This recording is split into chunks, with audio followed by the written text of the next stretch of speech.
Being ready for the next market crash is important for all investors. On average, a crash occurs about once every decade, but it's impossible to predict when the next one will arrive. Taking the proper steps ahead of time will protect your investments and your finances so you don't end up losing your home like people often do when financial disaster strikes. By not being prepared, losing everything is a real possibility. That sounds extreme, but in the Great Recession, this happened to many families. After 10 or so years of a rising stock market, it's easy to forget the bad times and slowly become more and more ill-prepared for a repeat. Take the proper steps to prepare yourself for the future so you can not only sleep soundly but have huge potential when opportunity presents itself. Stay to hear number 1, which is perhaps the most important thing you can do to be prepared. My name is Chris, and I help teach people about money, personal finance, and investing. If you're interested in improving your financial future, make sure to subscribe to the channel and hit the like button if this video is helpful. Number 7. Diversify. Long into a bull market, a portfolio might be out of balance and overly concentrated in certain holdings due to outperformance. In other words, some holdings might have grown rapidly, making them a dangerously large percentage of your portfolio. If you purchased Tesla stock years ago and it was 5% of your portfolio at the time and it's outpaced your other holdings, it's possible those Tesla shares are now 50% of your portfolio. That portfolio composition is very risky and doesn't prepare you for the future. Keep in mind that the biggest gainers are often the biggest losers when the markets are red. If you're heavily exposed to certain industries, sectors, or individual companies, now is the time to scale them back and make sure you're well balanced. If the market were to crash tomorrow, would you be happy with your holdings as they are? Number 6. Pay down margin. Margin refers to the amount of equity an investor has in their brokerage account. Buying on margin means to use money borrowed from a broker to purchase securities. For example, an investor buys $100,000 worth of stock with cash and then buys an additional $50,000 on margin. The investor will make interest payments of 5% or so and hopes to earn much more than that. The problem is that if the stock price declines, they're still on the hook for the loan and they might be required to sell the stock at a low price to pay back their debt. This is risky behavior and many investors would never even consider it. A lot of successful investors recommend steering clear of margin at all times, but just a few months ago, margin debt reached an all-time high. Margin debt can seem great when you're making excellent returns in a bull market, but it's easy to forget how quick things can get ugly. Number 5. Create multiple income streams. Having various sources of income is beneficial at all times, but even more so during a market crash. The main reason for this is that spending tightens and jobs are eliminated when the economy is in the dumpster. Creating multiple income streams allows an individual to have various cash flow sources that are coming in.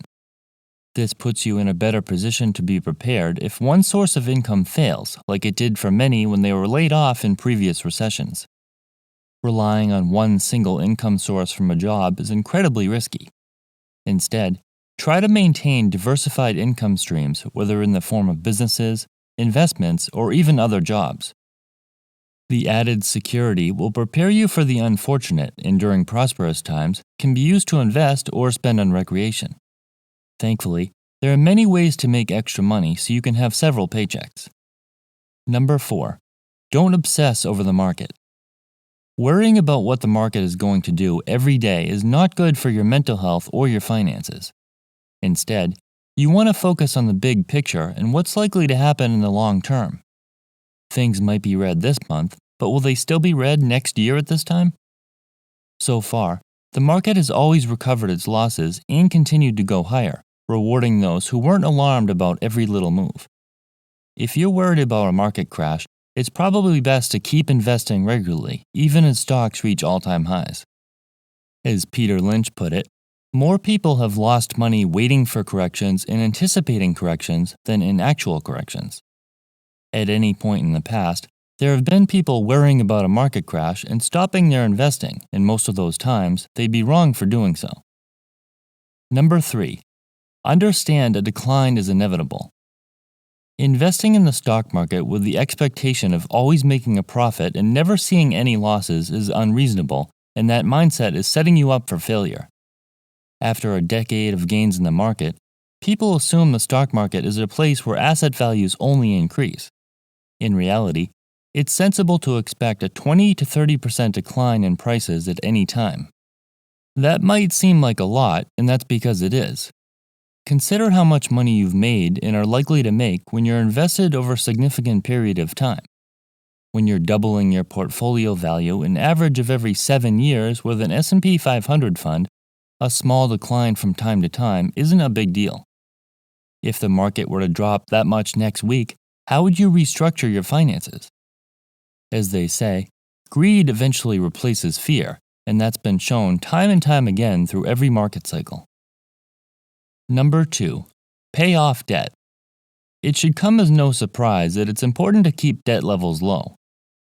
The problem is that it's easy to become comfortable with your income and expenses to the point where you're not prepared for a crash. After years of earning great money, the mortgage, car payments, and maybe another mortgage on your second home seem like no big deal. If you can pay all those bills while still investing a little money, then what's the problem? The issue is that your expenses are reasonable only based on your current situation. What if your income dries up or you take a large pay cut? Will you still have enough money? The reason rich people weather economic cycles so well is because they live well below their means and only spend a small amount of what they earn. This added security means that even if their income is slashed, they can still go on as usual. Paying off extra debts will allow you to live well below your means like the rich do. Number 1. Save cash. Building up cash reserves and having a fully funded emergency account is perhaps the best way to be prepared for all situations. Always have at least 3 to 6 months of living expenses in cash for emergencies. Depending on your strategy, you might decide to save even more cash so you can purchase stocks when they're on sale. The downside to holding cash is that its buying power could be lost to inflation as it sits in a savings account earning little to no interest.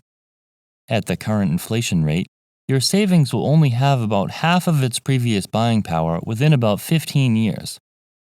This can be annoying as the market inches higher month after month and our expenses are on the rise.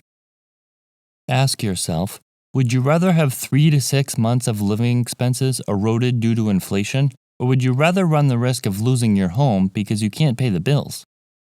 Sometimes people get greedy and forget how much that savings would have helped them in the last recession. Stock market crashes don't happen all the time, but they're something that should be expected as an investor. Don't become greedy and short-sighted, forgetting the possibility of a major downturn. Instead, try to structure your finances as if the market were to crash tomorrow, remembering the mistakes that have been made in previous instances. Weathering the storm usually means you'll come out better on the other side. Thankfully, crashes don't typically last long, and the temporary fear and uncertainty you'll experience will be rewarded with profits.